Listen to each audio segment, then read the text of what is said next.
Bienvenue dans le podcast sur un sport où tout le monde démarre en peloton et à la fin, c'est Pogačar qui gagne.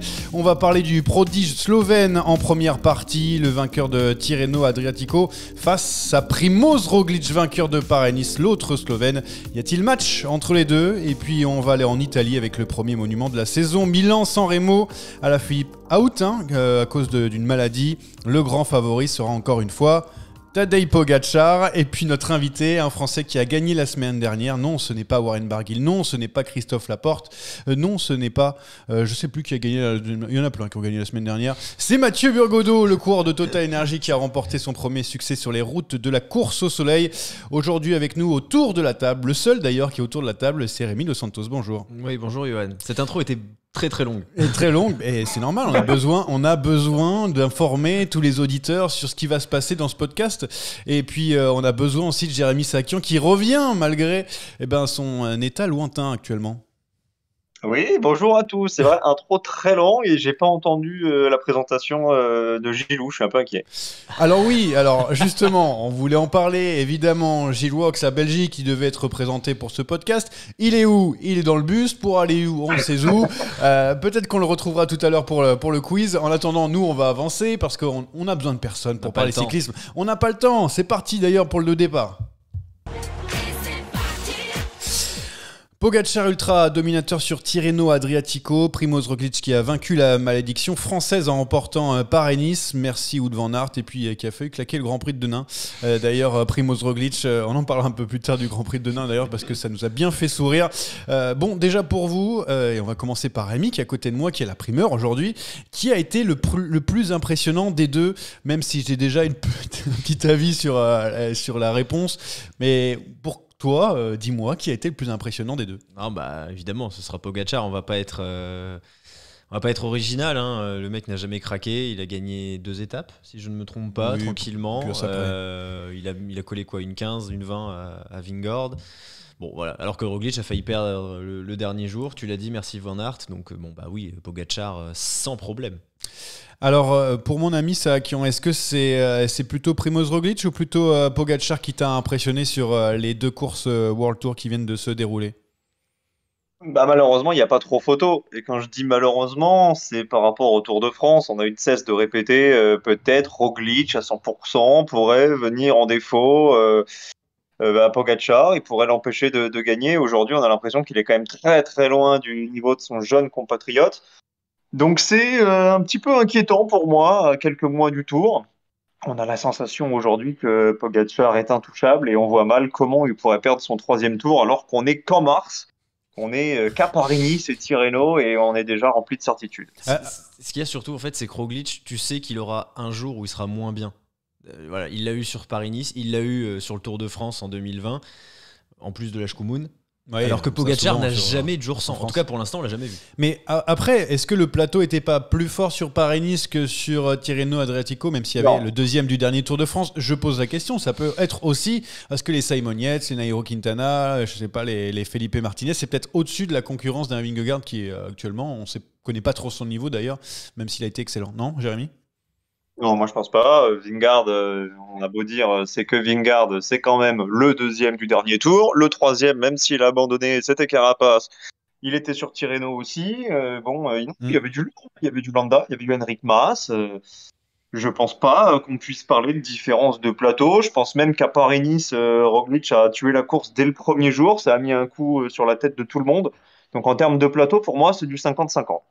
Et justement, on en parlait tout à l'heure, on attend ce duel entre Primož Roglič et Tadej Pogačar.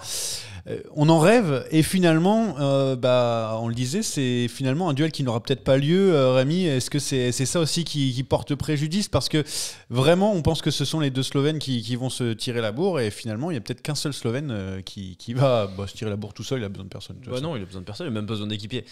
Oui, de toute façon, on dit ça depuis le début de l'année, c'est-à-dire qu'on a besoin d'une rivalité, on a besoin d'un peu de suspense. Et on pensait l'avoir, manifestement on l'aura pas. Alors après, évidemment, d'ici juillet, il peut se passer beaucoup de choses, mais Non, actuellement, oui, il y a Pogacar, Roglic et 2 crans derrière, et ensuite il y a la concurrence encore. Allez, un peu de positif, Jérémy. Est-ce que toi, tu veux voir un duel? Est-ce que tu en rêves d'un duel entre Primož Roglic et Tadej Pogacar? Et est-ce que tu crois au moins qu'il pourrait y avoir une belle baston? Alors, il y a deux questions dans la même question. Est-ce que je Moi, rêve du je fais duel? beaucoup de Non, questions très longues comme les clairement intros. pas. On l'a déjà eu en 2020 et on était tous en train de se dire bon, les Slovènes là, ils nous embêtent un petit peu, ils nous cassent le suspense. En revanche, oui, moi du suspense, j'en veux. Et là, très sincèrement, à 4 mois du Tour, j'ai l'impression qu'on n'en aura pas. Pogacar, comme l'a très justement dit Rémi, me semble 2 crans au-dessus de tout le monde. Et cette année, la différence avec 2020, la différence avec 2021, c'est qu'en plus, il a une équipe monstrueuse à ses Ouais, côtés. c'est On vrai. le répète depuis le début de la saison, depuis nos projections, le premier podcast de l'année, on disait attention à Pogacar, attention à Van Aert. Pour l'instant, très modestement, on ne s'est pas trop trompé. Ça Bon. change des paris. Ouais, c'est vrai qu'on est plutôt bon cette année, ça change un petit peu. Bon, alors, on est content avec notre duel, enfin, potentiel duel entre Primož Roglic et Tadej Pogacar, mais est-ce qu'il n'y aurait pas un troisième larron qui vous a plu sur les dernières semaines, qui pourrait venir embêter, titiller ce duo, ou ne serait-ce pour devenir un trio? Je sais pas, Simon Yates a été plutôt pas mal, Vingegaard aussi a été très bon. Est-ce que tu as un troisième bonhomme qui pourrait venir s'immiscer dans cette bataille? À mon sens, le seul qui pourrait venir s'immiscer, pour moi, c'est Richard Carapaz. Maintenant, Ineos est bien en dessous collectivement de la Jumbo, et Carapaz est en dessous de Pogacar, que ce soit en montagne et surtout en chrono. Donc voilà, pour moi, Carapaz c'est le troisième homme, mais loin, très loin. Jérémy, est-ce que toi tu as une idée de quelqu'un d'autre? Carapaz, troisième homme, je suis d'accord avec Rémi. Simplement, Ineos a l'intention d'en faire son leader cette année plutôt pour le Giro. Donc, a priori, on irait avec Adam Yates. Pour moi, les deux Yates, c'est des animateurs de course, mais sur 3 semaines, c'est pas assez régulier. Donc non, le danger peut venir pour Roglic, peut-être de Vingegaard, parce que ce sera difficile d'expliquer aux jeunes Danois que maintenant il est numéro 2 dans la hiérarchie, alors qu'il sort de la plus belle saison de sa carrière et qui fait de nouveau deuxième de Tirreno. Mais Pogacar, à mon avis, seul au monde, et les deux Jumbo derrière pour faire illusion. À mon avis, il y aura au moins 2 de ces 3-là sur le podium, sans surprise. Ouais, c'est vrai qu'on a l'impression de déjà avoir tout fait avant d'avoir vu juillet, mais attention, la vérité de demain, vous savez comment ça se passe. Et un petit mot sur Tirreno Adriatico, on va rester en Italie avec un coureur qui a été pas trop mal, qui lui aussi a connu la cour des grands et qui revient petit à petit aujourd'hui. Est-ce que vous avez deviné de qui je veux parler? 8e de Tirreno Adriatico, c'est Thibaut Pinot. C'est incroyable quand même qu'il soit... Enfin, incroyable non, parce qu'on le sait capable, on le savait en tout cas capable de faire de tels résultats, mais c'est quand même beau de le voir à cette place-là. Même lui, il disait que son moral était à 9 sur 10. Mais voilà, moi j'ai trouvé la performance de Thibaut Pinot très honorable, au contraire de Johan Brunel d'ailleurs. Peut-être qu'on en parlera derrière. Rémi? Oui, ça fait plaisir. Ça fait plaisir de voir Thibaut terminer top 10 d'une course World Tour avec de tels noms devant. Bon, évidemment, il n'a pas pesé, mais il était présent. On n'oublie pas qu'il a quand même eu une ellipse de quasiment 1 an et demi, parce que depuis le Tour de France 2020, il a disparu, même s'il avait un peu couru l'année dernière. On sait que c'était pas à 100%, loin de là. Donc c'est vraiment, véritablement, même s'il a connu beaucoup de pépins, c'était sa première vraie grosse absence de longue durée, donc il faut se remettre. Et moi, ce qui me donne envie d'y croire, c'est qu'il est justement très positif. Alors que Thibaut Pinot, c'était quand même pas c'est pas sa caractéristique première. Donc moi, j'ai envie d'y croire. Évidemment, il faudra du temps. Évidemment, il faudra voir face aux mastodontes que sont Pogacar, Roglic et compagnie. Mais j'ai bon espoir qu'ils reviennent à un bon niveau et qu'ils viennent claquer des étapes ou des belles courses. Oui, Jérémy, pourquoi pas un top 5 dans les courses World Tour? Là, il s'en approche. Je sais pas si tu as cette même confiance qu'à Thibaut Pinot. Je suis assez partagé sur Thibaut Pinot et je vais vous redire ce que je dis depuis des mois. Je pense qu'il faut lui laisser du temps, il faut lui laisser reprendre la confiance, reprendre du plaisir. On a fait un space hier avec Brice, qui est bien connu de mon peloton, et j'ai dit la même chose. On a parlé de Thibaut Pinot. Non, mais d'abord ça déraille. D'abord ça déraille. Arrête de faire des spaces partout. Oui, c'est très demandé. Pardon, ouais, mon peloton ça déraille. Bon, c'est des cousins, c'est comme Bahreïn et la Jumbo. Et qui Bref. Non, pour conclure sur Pinot, parce que j'avais dit que je serais bref, mais je suis déjà à un quart d'heure d'argumentation. Je pense qu'il faut laisser le temps, lui enlever toute forme de pression. Si on s'attend à voir du Thibaut Pinot 2019 dès cette année ou dès ce début de saison, on fait fausse route.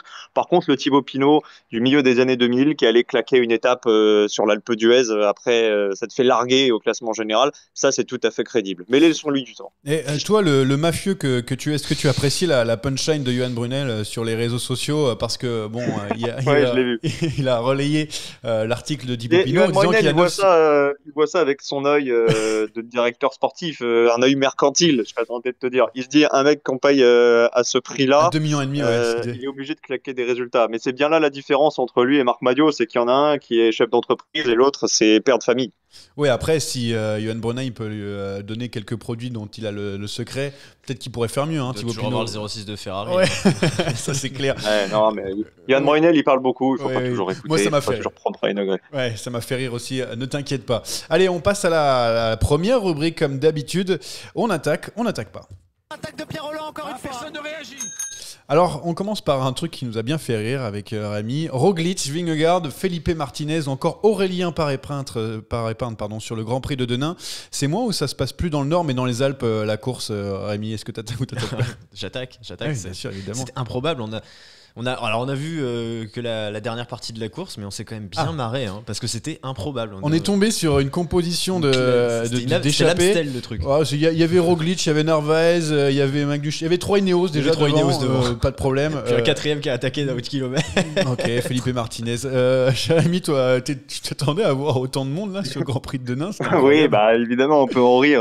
C'est uniquement dû au fait qu'il y aura une étape pavée sur le Tour cette année. Ils ont raison d'y aller. C'est un peu moins compliqué pour eux de se faire une place que dans l'effectif de Paris-Roubaix. Vous imaginez bien que Roglic, il aura du mal à convaincre Van Aert de lui enlever un équipier. Et puis c'est moins dangereux, il y a moins de tension, ça frotte moins. Roglic, il a pu beaucoup apprendre là, dans cette échappée. En revanche, on rigole beaucoup de Narvaez, mais c'est pas la première fois qu'on le retrouve dans une échappée sur ce type de semi-classique belge. Je suis assez impressionné parce qu'il n'a pas forcément le gabarit, mais en tout cas, on sent qu'il prend du plaisir sur ce genre de course. Non, mais c'est clair, Narvaez, attention, solide, il pourrait faire quelque chose sur les prochaines classiques. Il avait tenu Van Der Poel, il me semble, il résistait à Van Der Poel il y a 1 an ou 2, il me semble, sur une classe. Ils étaient tous les deux en échappée. Il avait réussi à tenir le rythme de Van Der Poel, si je ne me trompe pas. Très intéressant en tout cas le début de saison de Narvaez pour Ineos qui comme ça rajoute un membre fort dans son équipe. Les invitations pour la Vuelta qui sont tombées, donc Arca Samsic, ça y est, va pouvoir y aller sûrement parce qu'on a un petit Roman Quintana qui va vouloir retourner sur la Vuelta. On a Euskadi, Kern Pharma, Burgos, mais pas Cara Rural. Finalement la sélection logique, Rémi? Oui, très logique. Très logique. Très content pour Arkea. Jérémy? Logique, je ne sais pas. Cara Rural, ça reste une institution en Espagne. Alors oui, c'est une équipe de 2e division qu'on aime bien retrouver quand même sur les routes de son tour national. Je pense que pour eux, la pilule a dû être difficile à avaler. Maintenant, oui, il y a toujours des déçus sur une sélection. Et Kern Pharma, c'est l'équipe qui monte en Espagne. Je les ai trouvés très à leur avantage sur plusieurs courses de début de saison. Donc, c'est pas une mauvaise chose. Ouais, attention aussi parce que entre Bora et Kern Pharma, pour différencier des fois les maillots, bonjour. C'est abusé, je n'arrive pas à les différencier. Les nombreux abandons sur les courses, les dernières courses, on a vu sur Paris-Nice, il était à peine 60 à terminer la course, des virus un peu partout, ça touchait Julien Lafilippe, on en parlera tout à l'heure pour Milan-San Remo, mais aussi d'autres coureurs. Est-ce que vous pensez que c'est juste une maladie passagère ou est-ce qu'il peut y avoir un contre-coup, Rémi? Je sais qu'on n'est pas des experts là-dessus, mais... Non, pas expert du tout. Je pense qu'il y a pas mal un contre-coup parce que la saison est partie très fort. Et comme l'année dernière, il y avait eu la Vuelta et le Giro qui s'étaient courus en fin d'année, donc dans la lancée, il y avait un petit peu Il y a 2 ans, ouais. Il y a 2 ans, ouais. Il y avait encore cette lancée des grands tours pour la plupart des coureurs et tout. Donc là, je pense qu'il y a un peu de fatigue. On a démarré très fort et voilà, tout le monde, quand t'es fatigué, t'es plus facilement malade, je pense. C'est la période. Bon, voilà. C'est mon avis de superbe virologue. Et toi qui commentes les courses, Jérémy, est-ce qu'on t'a donné des petites infos? Alors, qu'est-ce qu'il y a? Avec qui? Alors nous, on est un petit peu, tous les trois, on est trop gentils, on est un peu naïfs. Donc on se dira, les pauvres, ils sont malades, ils ont beaucoup couru. Dans la réalité, il se pourrait que les gastros, ce ne soient pas vraiment des gastros et que on a compris que ces dernières années, depuis la reprise post-Covid, que si on était positif au Covid, c'était 15 jours sans course. Donc peut-être que certains, je dis bien peut-être, je mets des hypothèses, peut-être que certains, au lieu de dire je suis out, j'ai le Covid, se disent je suis malade, j'ai la gastro, et puis dès qu'on peut faire un certificat négatif, on revient comme si de rien n'était. En tout cas, ce sont des bruits que j'ai entendus. Encore une fois, nous, on regarde ça avec notre œil un petit peu naïf, donc on n'a pas de preuves. On va souhaiter un bon rétablissement à tous ces pauvres malades qui tombent en même temps. Ouais. Malade avec la gastro, avec la bronchite, etc. Mais je croyais que le Covid c'était terminé, moi ça y est. Moi, j'ai entendu on porte ça. plus de masque, c'est la fête. J'étais faire des concerts et tout. Pour moi, le Covid est terminé. Écoute, je pense que pour les cyclistes aussi d'ailleurs. Oui, pour les cyclistes aussi. Merci pour ces informations, Jérémy. Le Covid existe encore, évidemment. C'est pas des infos, Docteur Sakian, merci. Tiens, dernier truc, UAE qui refuse le doc de Netflix, enfin les caméramens de Netflix pendant le Tour de France parce que le bus n'est pas assez grand. Est-ce qu'elle est crédible cette excuse ou pas, Rémi? Ils ont des choses à cacher. Non, je sais pas. En vrai, après, je pense qu'il y en aura peut-être d'autres aussi qui refuseront. Ça fait moins parler parce que c'est UAE. Mais parce qu'ils voulaient avoir le futur vainqueur, tu vois. C'est comme pour Formula One, Drive to Survive. Ils n'ont pas eu Verstappen cette année. Ils n'auront pas Pogacar pour le Tour de France. Jérémy, est-ce que tu trouves l'excuse crédible? Le bus, les excuses, je pense que UAE c'est l'équipe qui a le moins besoin de publicité dans la mesure où il y aura tous les journalistes autour du bus du UAE. Et le protocole aussi est assez lourd pour ceux qui montent tous les soirs sur le podium pour aller chercher les maillots. Donc peut-être qu'on veut s'épargner une contrainte de plus. Mais rappelle-toi, Johan, tu disais pas de Verstappen cette année. Et je me rappelle la première saison de Drive to Survive, Mercedes avait dit non, ils n'en voulaient pas. Et puis finalement, quand ils ont vu le succès qu'occasionnait la série, pour la saison 2, ils se sont dit allez, on ouvre les portes. Je crois que c'était Mercedes et Ferrari qui ont mis 1 ou 2 ans à réagir.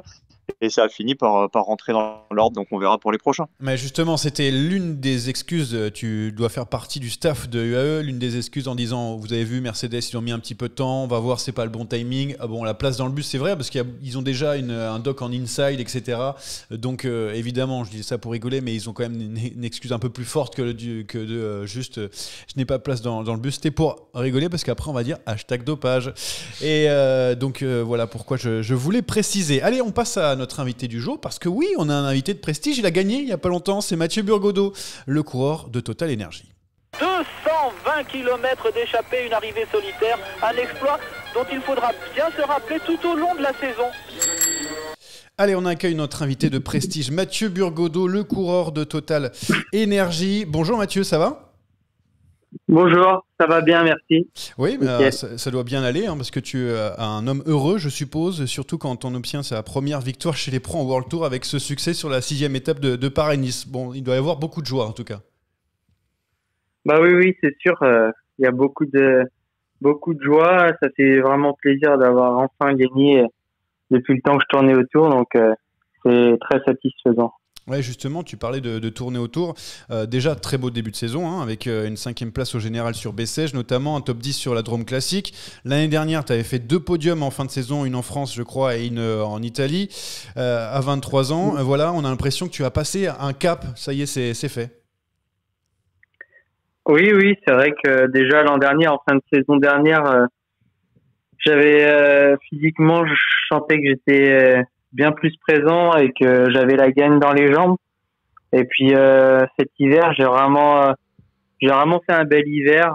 Voilà, je me suis bien entraîné. J'ai pas été embêté par des soucis de santé ou des maladies comme ça avait pu être le cas par le passé. Donc ça m'a fait progresser aussi. Et puis ça s'est ressenti dès le début de saison où j'étais tout de suite dans le coup, sans en avoir trop fait non plus cet hiver. Donc c'était hyper encourageant. Puis voilà, cette victoire, elle concrétise tout le travail qui a été fait en amont. Et justement, cette belle fin de saison en 2021, avec ce beau début de saison du coup en 2022, il y a eu juste avant ça un Tour de France, sa première participation. Est-ce que ça n'a pas été aussi un petit peu un déclic pour toi ? Oui et non, je dirais que le Tour est arrivé assez vite pour moi lors de ma 2e année pro. Mais derrière, j'ai pas pu vraiment confirmer avec des bonnes sensations parce que j'ai été pas mal embêté par les petits soucis, des blessures. Voilà, donc c'est vrai que ça aurait pu me servir pour l'année d'après, mais finalement ça n'a pas été trop le cas. Mais je pense que ça m'a quand même servi sur la durée. Ouais. Il y avait Rémi Dos Santos qui avait une question à te poser. Je lui laisse le micro quelques secondes. Oui, Mathieu, tu l'as dit après ta victoire la semaine dernière, que tu avais demandé dans un premier temps dans l'oreillette à attaquer, qu'on t'a d'abord dit non. Donc du coup, j'ai deux questions. Comment est-ce que tu as convaincu le DS de tenter le coup? Et surtout, quels ont été les mots du staff à l'arrivée, après la victoire? Non, mais c'est pas vraiment qu'ils voulaient pas, en fait. C'est juste qu'on avait une stratégie qui était totalement légitime autour de Nicolo Bonifacio. Et donc voilà, c'était pas forcément l'idée de durcir la course, en fait. Mais à partir du moment où je me suis retrouvé où qu'il y avait des attaques, et c'était à moi d'y aller, et puis voilà, et puis faire mieux si ça en était possible. À partir du moment où j'étais tout seul devant, là, il y avait plus aucun souci. C'est pas comme si j'avais emmené plusieurs coureurs plus rapides que moi avec moi, quoi. Donc une fois tout seul, voilà, c'était simplement du bonus. Si j'allais au bout, j'allais au bout. Si je me faisais reprendre, après on avait Nicolo pour le swing, donc c'était pas tellement un problème dans ce sens-là, quoi. C'est plus si j'avais emmené du monde sur mon porte-bagages que ça aurait été compliqué.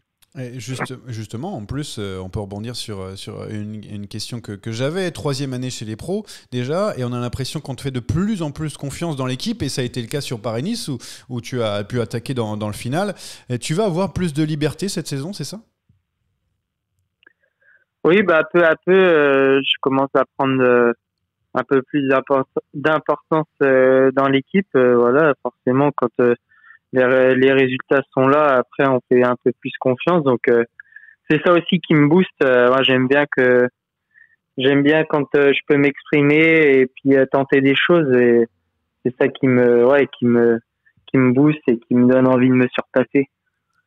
Alors, on t'a fait faire un joli coup du coup sur Paris-Nice en partant dans le final. Tu passes bien les bosses, tu es un bon baroudeur, un bon puncher. Je sais pas trop comment tu te qualifies, vers quoi tu as envie d'aller, parce qu'on sait pas vraiment dans quoi te caser. Tu es capable d'un petit peu tout. Ouais, après c'est vrai que quand tu es ensemble, j'arrive à être à peu près bon un peu partout, mais ma vraie qualité, je pense, c'est plus qualité de puncher. Ah oui, c'est vers là où tu as envie d'aller, c'est sûrement tes prochains objectifs? Ouais, les classiques ardennaises, ces courses-là, c'est les courses qui me font rêver et qui me correspondent, je pense, le mieux. Rémi, tu avais une autre question pour terminer avec Mathieu. Tout à fait. Maintenant que tu as réussi à signer ta première victoire, en plus une belle victoire de cette façon, en plus c'est assez rare. Est-ce que ça rehausse un peu tes objectifs pour la suite? Tu as parlé des Ardennaises aussi. Quel est ton programme et quels vont être tes objectifs? Là, j'ai un programme qui est pas mal centré sur les Coupes de France dans un premier temps, là, avec ce week-end la Classique Loire-Atlantique, Cholet-Pays de Loire. Ensuite, il y aura la Roue Tourangelle. Après, j'irai faire un petit tour en Espagne, faire le Grand Prix Indurain, une course d'un jour que j'ai déjà fait 2 fois et que j'aime vraiment beaucoup. Et puis après, il y aura les classiques ardennaises avec l'Amstel Gold Race, la Flèche Wallonne et puis Liège-Bastogne-Liège. 3 courses auxquelles j'aimerais vraiment être au top de ma forme. Tu confirmes que tu ne seras pas sur Milan-San Remo, du coup tu seras plus dans l'ouest de la France pour ce week-end? Oui. Ah, ouais. Parce que sur Twitter, tout le monde demande à ce que tu fasses Milan-San Remo, mais ça c'est une autre chose. Tu vas voir, ça va être dans la prochaine rubrique, ça s'appelle la giclette. C'est des questions assez rapides et des réponses assez courtes et souvent un petit peu décalées. On met le jingle et après on revient avec toi. C'est parti, boum, la giclette est là, on l'attendait. Donc la giclette de Mathieu Burgodeau, on va commencer par la première question. On rentre direct dans un sujet de second degré. Le recrutement de Peter Sagan, c'est bien, mais en vrai, la star à Total Energy, c'est toi? Tu peux répondre oui ou non. Tu peux répondre oui ou non. Ça va être très rapide. Non, c'est pas moi. Mathieu Burgodeau est en fin de contrat à la fin de saison. Je suppose qu'il a reçu beaucoup de coups de fil après sa victoire sur Paris-Nice, vrai ou faux? Ça, par contre, c'est vrai. C'était sûr. Mathieu Burgodeau, c'est un vrai Vendéen. Il a plutôt vibré sur les exploits de Thomas Vauclair sur le vélo ou les briefings d'équipe de Jean-René Bernaudot depuis son arrivée chez Total Energy? Un peu des deux, quand même. Et en tant que Vendéen, Mathieu Burgodeau préfère remporter le maillot à pois à la Anthony Charteau sur le Tour de France ou remporter une victoire d'étape en montagne à la Thomas Vauclair? Une victoire d'étape à la Thomas Vauclair. Ah, ça j'en étais sûr. Voilà, on reconnaît là l'homme qui aime Thomas Vauclair. Sur les réseaux sociaux, certains disent que si Milan-San Remo se résumait au Poggio, ce serait toi le vainqueur. Est-ce que tu peux nous confirmer ça? Oula, non. Je sais pas. Hein. On nous a posé la question sur les réseaux sociaux. Moi, je dis je vais poser la question à Mathieu. On va lui demander. Peut-être qu'il va nous le dire. Non, donc pas sûr. Ah non, puis j'ai jamais fait la course en plus. Non, voilà. Et puis c'est vraiment du client sur ce genre de course. Et enfin, l'île de Noirmoutier, est-ce que c'est la plus belle île du monde? Ça, par contre, c'est vrai. Je dis ça pour préciser aux auditeurs, évidemment, que tu es natif de cette île. Est-ce que on peut avoir... Alors, une dernière question. J'ai Jérémy Sakian qui est avec moi et qui voulait te poser une petite question, si jamais c'est possible. Avant de te laisser, Jérémy, vas-y, parce que c'est vrai que tu n'en as pas posé après un parti. Vas-y, lance-toi. Non, alors moi je voulais juste revenir, tu as parlé de Peter Sagan très rapidement, Johan. Je voulais savoir ce que ça vous avait apporté, vous, les coureurs qui étaient déjà là chez Total, de voir une star comme lui arriver. Est-ce que c'est un regain de motivation? Est-ce qu'on profite de son expérience? Et aussi au niveau du matériel, est-ce que les vélos Specialized, ça a tout changé pour vous? Ah ouais, tu as exactement résumé la chose avec ces trois arguments. Déjà, le matériel qui est vraiment... le top matériel qui peut exister dans le monde du vélo, c'est vraiment un plaisir fou de rouler là-dessus. On a tout de suite eu un bon feeling sur ce matériel et on est un peu comme des gosses qui reçoivent leur vélo à Noël. C'est vraiment un plaisir de rouler là-dessus et on est tous très contents. Et puis après, oui, c'est sûr que une star comme Sagan, ça décuple la motivation. On a tous envie de bien faire, de donner le meilleur de nous-mêmes et puis de nous donner le maximum de possibilités. Et voilà, je pense qu'il y a un bon effet de groupe, une bonne spirale et ça se ressent sur le vélo. Tout le monde marche bien et voilà, ça fait vraiment plaisir. Merci Mathieu Burgodeau, coureur de Total Energy, d'avoir été avec nous ces quelques minutes. C'était un plaisir et on espère te revoir gagner une deuxième fois, une troisième, une quatrième, autant de fois que tu veux d'ailleurs. Si tu veux. Bien. Merci, moi aussi, j'espère bien que ça va continuer. Merci beaucoup Mathieu. Merci Mathieu. Merci d'avoir été là. Merci à vous, au revoir. Au revoir. Mathieu Burgodeau qui a dit qu'il n'allait pas faire Milan-San Remo, c'est pas le seul parce qu'on a aussi du Julien Alaphilippe qui ne le fera pas. En fait, victime d'une bronchite. Voilà, nos deux favoris français, ils ne sont pas là. On fait le point dans le sprint final. Oh le coup de tête de Marco, le deuxième coup de tête de Rencho. Oh que ça c'est pas bien. Pas d'Alaphilippe, sur Milan-San Remo, donc c'est bon, c'est réglé. Rémi, Tadej Pogačar va gagner son 3e monument. Oui, sauf si Wout van Aert... il y a déjà du monde. Il y a du monde. Il y a un mec. Hein. Alors, je suis d'accord qu'il est tellement impressionnant qu'on pourrait croire qu'ils sont 18. Mais bon, il y a que un seul. Non, il n'y a pas que Van Aert qui peut l'en empêcher. Mais oui, Pogačar ultra favori. Jérémy, est-ce que tu as la même réponse? Ça y est, on a déjà un 3e monument dans la poche pour Tadej Pogačar. Il n'y a même plus Alaphilippe pour l'embêter. Non, moi je pense pas. En tout cas, il peut, mais je pense qu'il aura quand même du mal à se débarrasser de Van Aert. Et si jamais ça revient de l'arrière, il y a aussi un Caleb Ewan qui est déter pour aller chercher ce Milan-San Remo. Donc pour moi, il y a 3 grands favoris et ils ont à peu près 33% de chance chacun. On va laisser un petit pourcent pour une surprise à la Stuyven. Oui, bien sûr. Il y a toujours quelques surprises dans ce Milan-San Remo, mais on va revenir sur l'absence de Julien Alaphilippe qui est bien sûr préjudiciable pour nous les Français parce qu'on aime bien quand il gagne, surtout qu'il l'a déjà fait sur Milan-San Remo. Mais est-ce qu'on peut pas se dire que c'est peut-être un mal pour un bien parce qu'il n'avait pas l'air d'être en superbe forme et surtout, les échéances les plus importantes pour lui, c'est les Ardennaises, et du coup, pas faire Milan-San Remo finalement, c'est pas si mal, Rémi. Oui, non, c'est pas si mal. En tout cas, s'il gagne Liège-Bastogne-Liège dans 2 mois, dans 1 mois et demi, on se dira, oui, clairement, Milan-San Remo, c'était pas grave. Maintenant, c'est un compétiteur, on sait qu'il aurait certainement préféré être sur place. Après, je suis d'accord que c'était pas encore du grand Julien depuis le début de saison, et il aurait fait office, je pense, d'arbitre dans le duel Van Aert-Pogačar et Ewan. C'est vrai que Jérémy l'a justement dit, il y a Ewan qui peut tirer son épingle du jeu. Et je pense qu'il aurait fait office d'arbitre parce qu'il aurait dynamité la course, on le sait, il aurait attaqué. Donc voilà, mais je ne sais pas s'il aurait eu les cannes pour aller au bout. Oui, alors pour toi, Jérémy, est-ce que ça te fait mal au cœur de ne pas voir Julien Lafilippe ? Est-ce qu'il faisait partie pour toi des 4 favoris s'il avait été là pour la victoire finale ? Julien Lafilippe, au départ d'un monument, il fait forcément partie au moins des outsiders, mais je l'aurais quand même mis un bon cran en dessous des 3. Il a déjà gagné, donc il est capable de réaliser ce genre d'exploit, mais en 2020, tu sentais quand même qu'il avait de meilleures jambes l'année où il fait 2 derrière Van Aert. 2019, il règle au sprint un groupe d'une 15aine. Aujourd'hui, tu n'as pas l'impression que si ça arrive à 15, ce sera Lafilippe qui gagnera. Donc pour moi, un petit cran en dessous, et je vous rejoins, l'objectif cette année, très clairement, en tout cas de la première partie de saison, c'est Liège. Les Ardennaises, c'est son terrain, c'est son jardin, mais il a encore jamais gagné l'Amstel, il a encore jamais gagné Liège, et puis sur la Flèche Wallonne, il y a le record de Valverde à aller chercher, donc la semaine décisive du début de saison, ce sera cette semaine ardennaise, et ce sera un peu plus d'une semaine, puisqu'ils ont décalé l'Amstel, mais enfin ça sera sur la 2e partie du mois d'avril, et depuis le début de saison, on le dit, à Lafilippe, quand il prépare un objectif, en général, il arrive le jour J à 100%. Donc moi, je suis persuadé que le jour de Liège, ce sera du très grand Alaphilippe. Laisse un petit peu à Van Aert, Pogačar se chamailler, laisser des cartouches en route. Et au mois d'avril, on en reparle.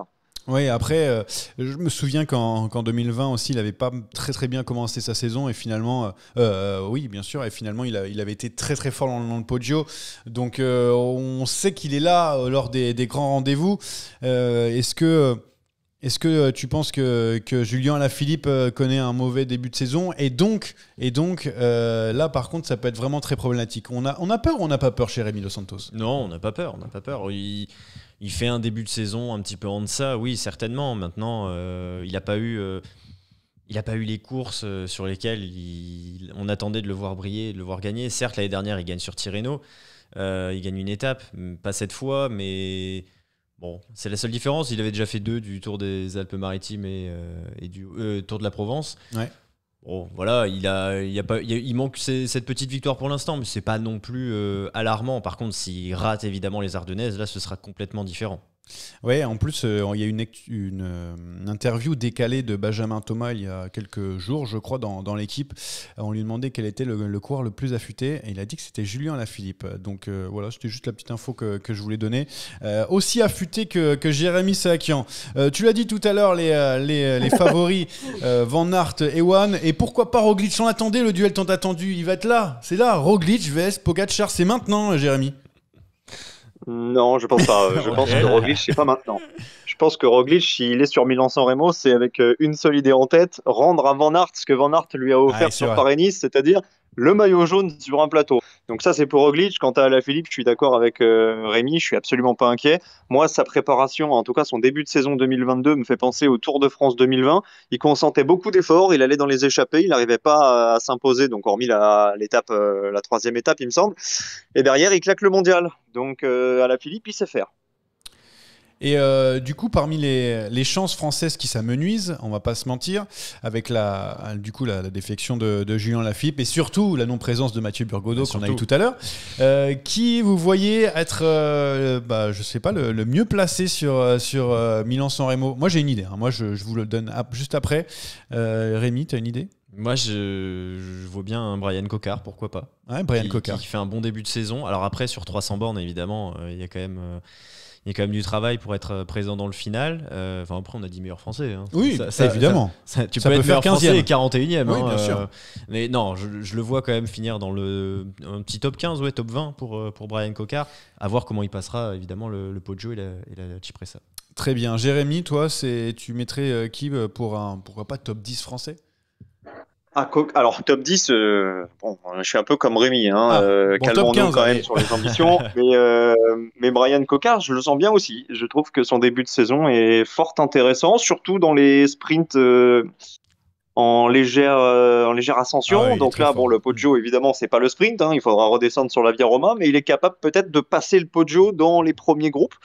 Donc, pourquoi pas une piécette sur lui? Maintenant, ils ne feront pas partie des grands favoris. Ils vont subir les à-coups de Pogačar, de Van Aert. Et on verra ce qu'ils seront en mesure de jouer. Mais moi, je ne mets pas ma main à couper qu'il y aura un Français dans le top 10. Ah oui, alors moi, je vais vous donner une belle carte. Et vous allez me dire si je me trompe. C'est pas parce qu'on a eu un coureur de la Total Energy que finalement, je dis ça. Mais Anthony Turgis, je sais qu'il y aura... Peter Sagan sûrement, attention à la bronchite, mais Anthony Turgis qui est pas mal au sprint, qui a réussi à faire de belles placettes, qui quand même passe relativement bien les bosses, il pourrait pas nous faire un top 5 suicitant? Moi je le sens bien, mon Anthony Turgis. On remonte là, de top 10 à top 5. Moi je vous le dis. Dans 5 minutes c'est podium. Mais c'est vous qui dites top 10 difficile, top 15, pourquoi pas. Moi je vous dis Anthony Turgis, bam, top 5, c'est tout. Voilà, je vous le dis, vous n'êtes pas d'accord avec moi? Non, vous n'êtes pas d'accord avec moi? Non. L'an passé, si je dis pas de bêtises, c'est le meilleur français, il fait top 10. Voilà, déjà, bam. Mais Turgis, cette année, je le pense vraiment, je crois qu'il est capable de faire un très gros coup sur les Flandriennes. Et à mon avis, il lui en manque encore un petit peu. Je pense que la préparation, elle est optimisée pour le Ronde et pour Paris-Roubaix, donc un petit peu comme Julien, plus pour le mois d'avril. Sur Milan-San Remo, ça me paraît peut-être un tout petit peu trop tôt, mais pourquoi pas. De toute façon, les cartes françaises, il y en a 2-3. Il y a Cocard, il y a lui et il y a Bouhanni. Ça va pas chercher beaucoup plus loin parce que je pense que ceux de la Quick Step vont bosser pour les leaders. Donc pourquoi pas, c'est pas déconnant. Il a déjà fait top 10, il est capable de refaire. Mais cette année, on a quand même l'impression que la concurrence a élevé le niveau. Il y a du lourd, il y a des coureurs qui se sont préparés en se focalisant sur cet objectif, donc ça sera pas simple. Quid d'un Cosnefroy? Parce que pour l'instant la start list de la G2R il a la rue Cosnefroy depuis le début de la séance. Enfin, la rue, attention, je veux pas être méchant, mais il est quand même en difficulté Cosnefroy. J'y crois pas moi. Ouais, je sais pas. Moi, après, je me dis que s'il arrive à tenir jusqu'au bas de la Cipressa, il peut attaquer en tout cas. Maintenant, je le vois pas comme un potentiel top 15. Bon, moi je l'espère. S'il nous lève les bras à la Via Roma, je vais faire la fête. Je vais faire la fête évidemment dans mon salon que vous voyez actuellement. Dernière question. C'est pas un j'attaque pas, mais pas loin. Colbrelli qui malade aussi ne participera pas à Milan-San Remo.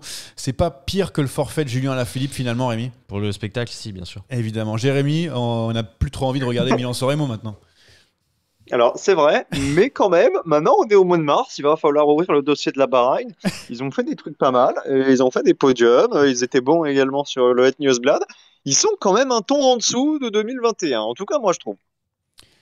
D'accord, eh bien, mon ami Colbrelli... Vous les trouvez encore exceptionnels? Non, mais on en parle moins. Mais c'est quoi l'équipe, du coup, qui remplace la Bahreïn en 2022? Moi je te dis, la Jumbo pour l'instant ça marche sur l'eau. Vous savez que sur Paris-Nice, je crois que la stat c'est 14 podiums sur 8 étapes. Déjà ils font 2 triplés. Mais surtout, Van Aert, je crois qu'il a attendu son 10e jour de course pour sortir du podium déjà. Donc c'est pas mal. Bon, j'abuse, mais il avait fait 5 ou 6 jours de suite. Mais blague mise à part, Colbrelli c'était forcément un coureur à surveiller sur San Remo. Donc Colbrelli en moins, Alaphilippe en moins, il y avait déjà pas Van Der Poel. Il y a quand même une le start casting list. se réduit quand même. Ouais, la start list est quand même bien moins excitante que les dernières années sur Milan-San Remo. Je trouve. Ouais. Bon top 10 Cocard, allez, change d'avis. Allez, et top 5 Turgis, bam, on fait péter le champagne. Que des Français dans le top 10. On va passer au quiz, ça vous dit? Avec peut-être Gilou, si on l'attend, évidemment, parce qu'il est toujours dans le bus. Là, c'est normal, il a quelques changements à faire. La Belgique, c'est mal desservi, on le sait. Donc, on va passer au quiz maintenant, et sans doute avec Gilou. Et là, maintenant que tu m'as glissé un chèque de 50 € dans la poche... Et si je peux aussi avoir la réponse du quiz, tant qu'à faire? Par contre, pose le portable, s'il te plaît. C'est de plus en plus alambiqué. Vous me dites quand il commence le quiz. Ah oui, c'est pour Rémi. C'est car le coupable n'est pas Anthony. Non. J'admets avoir commis un crime lors du quiz précédent. Ouais, le melon du type, c'est incroyable. Ce quiz est une dictature orchestrée par moi-même. Gilou ou pas Gilou, le suspense est total. Est-ce qu'on a la Belgique avec nous aujourd'hui? Est-ce qu'il peut se manifester? La Belgique est présente, la Belgique est là. Bonjour la Belgique. Est présente pour le quiz. Bonjour. Alors a priori, bordure, enfin voilà, peut-être chute ou beaucoup de vent aujourd'hui. Hein, j'ai l'impression pour toi qui arrive au moment du quiz. Comme on dit chez nous, j'ai pris un éclat. Et ouais, pourtant les Belges sont quand même assez calés au niveau des bordures. C'est quand même bizarre que tu sois pris comme ça. J'ai du sang colombien, hein. Je suis un peu Nairo Quintana, tu vois. Ouais, d'accord. Et ça va, Nairo, c'est parce que Johan, tout à l'heure, Gilou, il m'a dit alors le podcast et tout. Je dis ouais, le podcast c'est demain. Sous-entendu, on allait parler de demain, mais lui, il a dû comprendre c'est demain, donc il était à la bourre. Ouais, je vais m'occuper des feintes, hein, Jérémy. Oh là là. Et tu la prépares depuis combien de temps celle-là, c'est sûr, ça fait longtemps qu'il la prépare. C'est sûr, c'est marqué sur une feuille. Dès qu'il arrive, Gilou, allez, c'est bim. improvisé, mais j'ai sorti tout de suite en la racontant que c'était pas une bonne blague. Non, mais c'est toujours validé. Il n'y a pas de mauvaise blague sur Sadera, il n'y a que des blagues.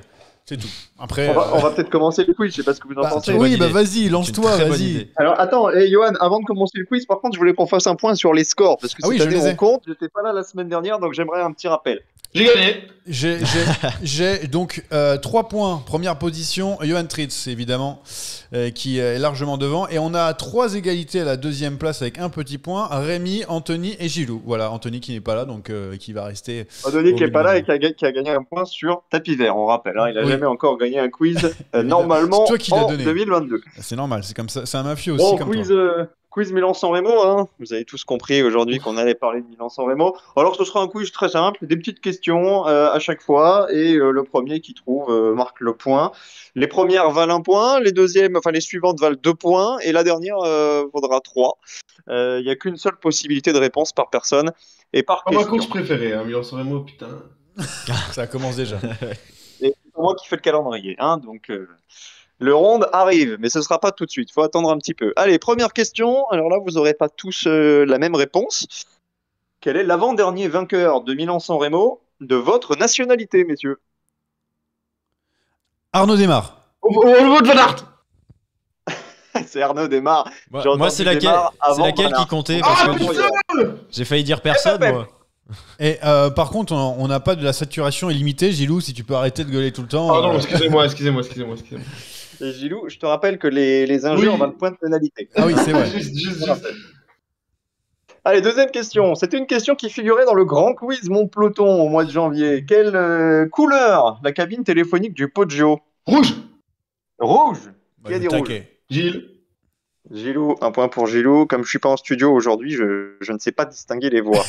Messieurs, tu dis Johan à chaque fois quand tu as un doute. On s'intéresse encore au palmarès, qui est le dernier vainqueur de Milan-San Remo non européen. Non européen. Tac. Oh. Simon Gerrans. Voilà. Simon Gerrans, il m'a éclaté un tympan, mais il va marquer le point. Vous pouvez baisser mon micro parce que j'écris pas si fort que ça, donc peut-être que vous pouvez baisser mon micro sur le Discord. Allez, 2 pour Gilou, 1 pour Johan. Encore des questions à 1 point. Quel coureur est monté sur le podium 4 années d'affilée en 2011, 2012, 2013 et 2014? Bonnen. Ce n'est pas Bonnen. Cancellara. Je suis en train de baisser le volume aussi en même temps là pour lui là, et parce qu'il peut pas utiliser sa main et parler en même temps. Je suis un homme, hein, n'oublions pas. Donc non, mais je donne les points, je donne un peu d'avance. 5e question, il y en a encore, hein, vous avez le temps de vous refaire. Avant Arnaud Desmar, qui était le dernier Français sur le podium de Milan-San Remo? Moncassin. Moncassin, c'est une bonne réponse. J'aurais accepté également Emmanuel Magnin, qui était sur le podium la même année. Ils font 2 et 3. Gilou, j'aurais jamais trouvé. Gilou, là on parlait du dernier Français, mais quel est le dernier Belge sur le podium au 21e siècle? Oliver Nassen. Non, je refais ma question, pardon, c'était au 20e siècle. Tout le monde peut en jouer. 20e siècle. André Schmil. J'aurais dit ça. Schmil, mauvaise réponse. Van Petegem. Van Petegem, mauvaise réponse. Johan. Parce que c'est les deux que j'aurais dit en premier aussi. Alors, moi, je vais vous dire en 4. Il y avait le mec là. J'ai aucune idée en fait. Et je vais dire Yoann Museeuw. C'est Museeuw, bah tu vois, t'avais une bonne idée. Tout le monde est à 2 points. Bravo. 21e siècle, cette fois-ci. Attends, comment c'était une bonne réponse, ça? Yoann Museeuw, oui, bonne réponse. Sur le oui, bah excuse-moi, mais j'ai marqué un point en préambule. Et là, ça vaut pas 2 points? Non, ça vaut 1. Les questions à 2 points arrivent après celle-ci. Oui. Ok, pardon. Autant pour moi, monsieur Sakian. Merci de ne pas contester les décisions arbitrales. Au 21e siècle, qui a gagné le plus de San Remo? Depuis 2000, qui a scoré le plus de fois? Zabel. Non. Fréré.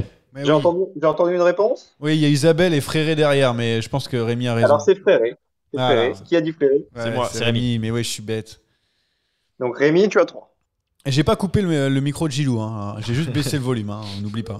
Ouais, mais comme vous parlez tous en même temps, je n'arrive pas toujours à vous distinguer. 3 pour Rémi, 2 pour les autres. On passe aux questions à 2 points. Ce sont des qui suis-je?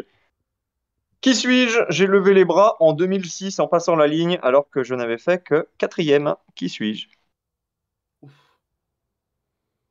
Ablero déjà. Bah c'est Bernard Hinault alors. Non, c'est pas ma réponse, C'était une bonne blague. Personne ne l'a? 4e, en 2006. je pense que c'est Eric Zabel, voilà. Pas du tout. Johan, tu pourras repasser la bande. C'est un blaireau parce que c'est Tom Bonnen qui avait levé les bras après la victoire de Filippo Pozzato. Ils étaient dans la même équipe et Bonnen était très content. C'est un Belge, quoi. C'est tricky ça. Qui suis-je? J'ai participé à tous les Milan-San Remo entre 2009 et 2014. Meilleure place 31e. Je suis désormais retraité sur route, mais je roule toujours en cyclocross. Henry Hausler. Non. Il roule toujours sur le truc en plus. Oui, mais c'est pas lui. Ouh là là. Et meilleure place d'Hausler, 31e. Il fait 2 en 2009, je crois. Ouais, bon. Attends, oh là là. Alors là, j'en ai aucune idée. Cyclocross, mais tu as fait la question pour Anthony, il est pas là. Et je vais dire évidemment, Steve Chenel. Voilà. Eh oui, Steve Chenel, bien entendu. 2 points pour Johan. Alors depuis tout à l'heure, je lance des noms au hasard. Ça fait panier, tu vois, c'est comme si le mec il tire les yeux fermés. À chaque fois, il me regarde avec des grands yeux, il y croit pas. Mais je vais donner Chenel en plus, je suis trop bête. Question à 2 points. Johan est à 5, Rémi est à 3 et Gilou est à 2. Qui suis-je? Je suis français, j'ai pris la 7e place de Milan-San Remo 2011. Nasser Boigny. Non. T'as dit combien? La 8e? 7e. 7e, ça change tout. Il va lancer un nom au hasard, ça va tomber juste. 7e en 2011. 7e en 2011. En 2011, je sais même pas qui gagne. Déjà, on est mal barré. Mais c'est. Lloyd Mondori. Oh là là, Lloyd Mondori, pas du tout. Mais c'est Sylvain Chavanel. Mais c'est pas Chavanel. La bonne réponse était Johan Alfredo. Je vais reporter les 2 points de cette question sur la question annexe que j'avais prévue. Qui avait remporté ce Milan-San Remo 2011? Alors, je viens juste de dire avant que je savais pas qui avait gagné. Oui, bah écoute. C'est pas la fameuse année où il fait super froid? Si je l'ai, c'est Tiolek qui gagne cette année.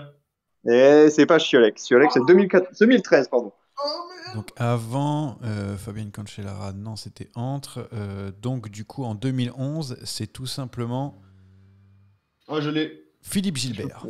C'est Mathieu Goss. Philippe Gilbert. Pas du tout, c'est Mathieu Goss. Qui a dit Mathieu Goss? Ouais, mais il avait déjà donné une réponse. Et il met des problèmes dans le quiz, là. On n'a pas dû l'inviter.